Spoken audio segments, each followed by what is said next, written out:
Are men's problems mainly personal and self-created, while women's problems are caused by men and male-dominated culture?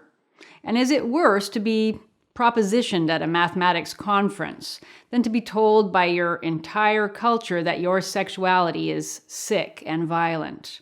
And how did we get to the point where the relatively trivial problems of one sex can entirely obliterate the problems of another? That's my subject on today's Fiamengo file.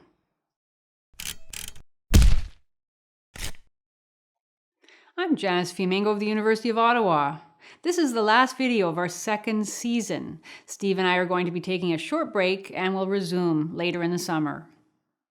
A while back, one of my Facebook friends alerted me to a December 2014 blog post by an MIT computer science professor named Scott Aaronson. It described the loneliness, confusion, and self-hatred Aaronson had experienced as a self-described young math nerd, and the bitterness of being told by a feminist culture over and over again about his privilege as a man. The post is a must-read for anybody who cares about the male half of society and the lack of fit between feminist theory and so many men's lives. Among other things, Aaronson explains his experience of his sexuality was a source of unceasing humiliation and torment. Quote, he says, "I spent my formative years, basically from the age of 12 until my mid-20s, feeling not entitled, not privileged, but terrified. I was terrified that one of my female classmates would somehow find out that I sexually desired her, and that the instant she did, I would be scorned, laughed at, called a creep and a weirdo, maybe even expelled from school or sent to prison. And furthermore, that the people who did these things to me would somehow be morally right to do them, even if I couldn't understand how." He goes on, "You can call that my personal psychological problem if you want, but it was strongly reinforced by everything I picked up from my environment. To take one example, the sexual assault prevention workshops we had to attend regularly as undergrads, with their endless lists of all the forms of human interaction that might be sexual harassment or assault, and their refusal ever to specify anything that definitely wouldn't be sexual harassment or assault. I left each of those workshops with enough fresh paranoia and self-hatred to last me through another year." End quote.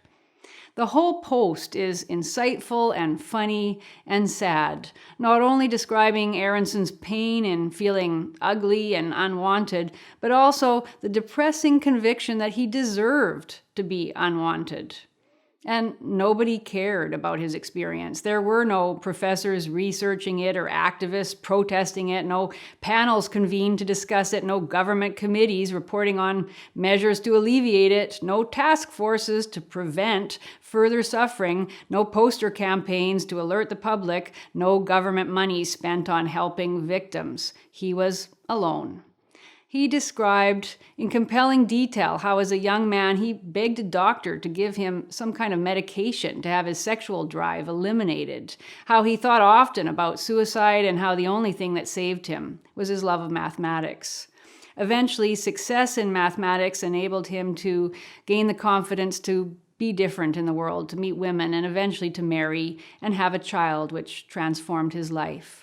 But in the course of his struggle, it was understandably difficult for him to keep believing in feminist claims about the system of male power and female powerlessness.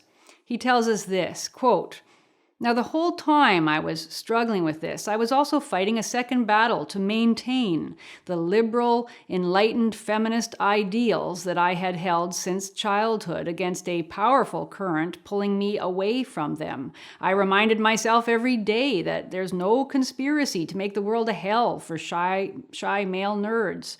There are only individual women and men trying to play the cards they're dealt, and the confluence of their interests sometimes leads to crappy outcomes. No woman owes male nerds anything. No woman deserves blame if she prefers the Neanderthals. Everyone's free choice demands respect." End quote. In the end, according to Aaronson, he did manage to maintain his feminist ideals. He states now his commitment to encouraging girls to go into science, his support for affirmative action hiring, and his horror at the supposedly typical and widespread female experience of sexual assault and harassment.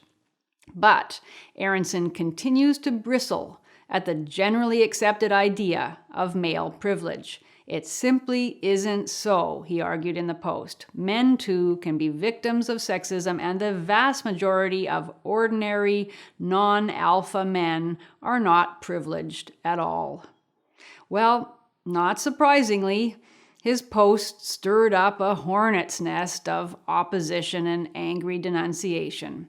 Feminists objected not only that a man would put his pain in words in order to contradict the theory of male privilege, how dare he, but also that he would seem to put at least part of the blame on feminism itself, the sacred not-to-be-contradicted equality movement, for some of the difficulties he had experienced. The general opinion was, well, maybe he'd been miserable, but he had only himself to blame. He couldn't legitimately blame a larger society in the way women always can. So what if he had to attend some sexual assault prevention programs? Well, women have to get raped. I have to admit I didn't read most of the feminist attacks on Aaronson. I just couldn't bear it. But I did read Arthur Chu's nominally sympathetic piece in Salon magazine called The Plight of the Bitter Nerd, in which a self-proclaimed fellow nerd comes forward to teach Scott Aaronson all about women's suffering that he hadn't apparently understood.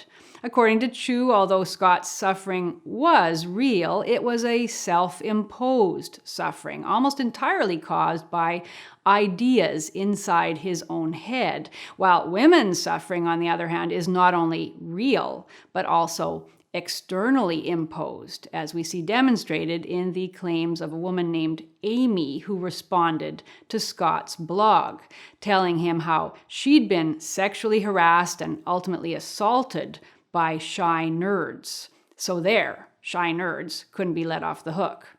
The Salon writer's main point in the article is that men had better get used to the fact that there is a qualitative difference between their pain and that of women. He sums it up as follows, quote, Scott's story is about things that happened inside his brain.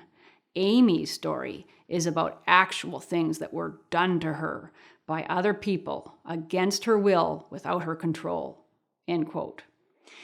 Well, that's a rhetorically neat opposition, even if it is obviously wrong. It leaves out the fact that men are harassed and sexually assaulted too, that men are the victims of violence far more often than women are, that men's depression is real enough to cause disproportionately higher incidence of male suicide, and that feminist culture telling Scott he's dirty and disgusting is palpably real, not something he made up in his head. But none of that matters to Mr. Chu, whose feminist blinkers were firmly in place. It's not at all surprising that Aaronson's lament would fall on the deaf ears of ideologues who refuse to acknowledge the male victims of our gynocentric culture. But some non-ideologues did hear Aaronson's story and were moved by it. And perhaps more importantly, other men read his post and were comforted and could believe that they might live through their personal hells and come out the other side. Stories like Scott's have had a huge impact on me too. When I gave my first public lecture at the University of Toronto 3 years ago, I had a pretty good idea about the, in my opinion, belligerent SJW opposition that would cry foul. And true to form, they staged a protest of hysterical dimensions and pulled the fire alarm to try to prevent my evil words from polluting the minds of the young.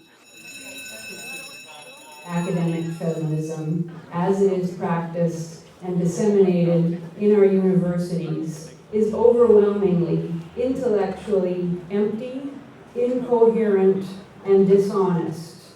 Its whole reason for being depends on an activist orientation towards women's position in society.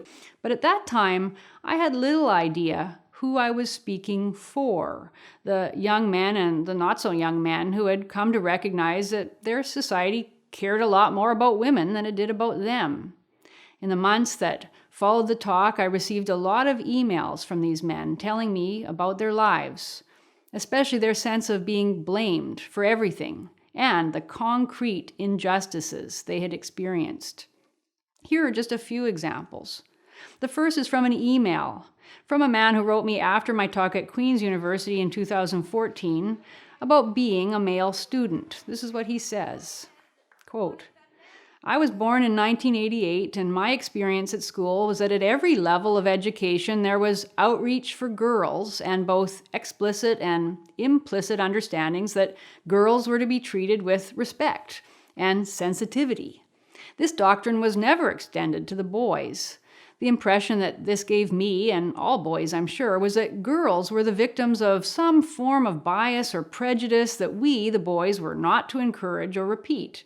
I think it is all but impossible for a child to realize the way he internalizes that message and assumes that his own problems and inadequacies are his own fault and unimportant, especially since we were never aware what misdeed against girls we were supposed to ameliorate.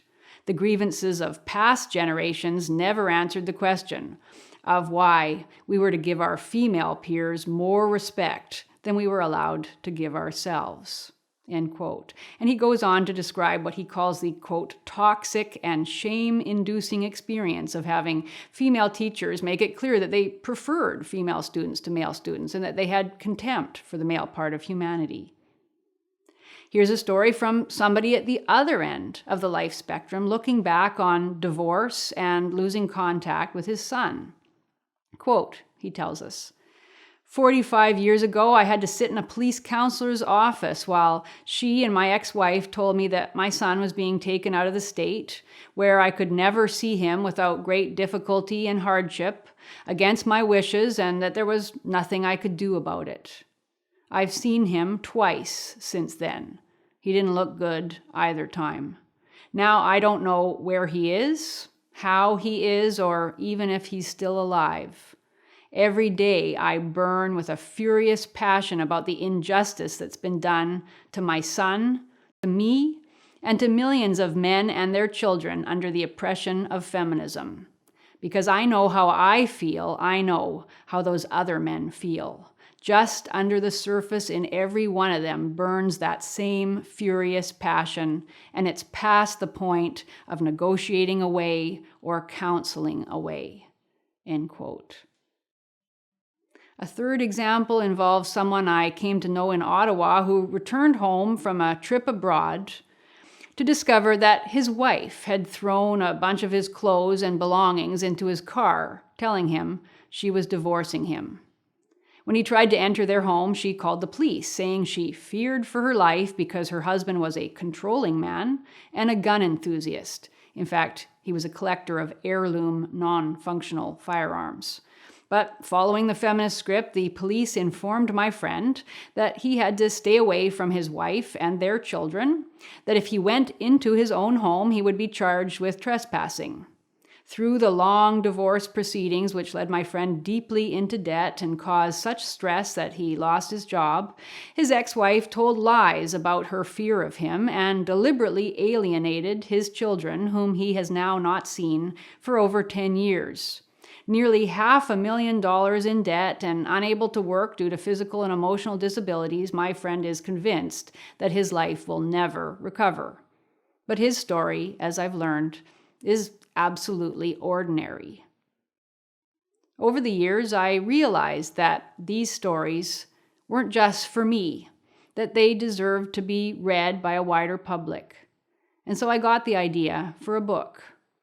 I decided to call the book Sons of Feminism in order to emphasize the centrality of the feminist revolution in changing the lives of men today in negative ways.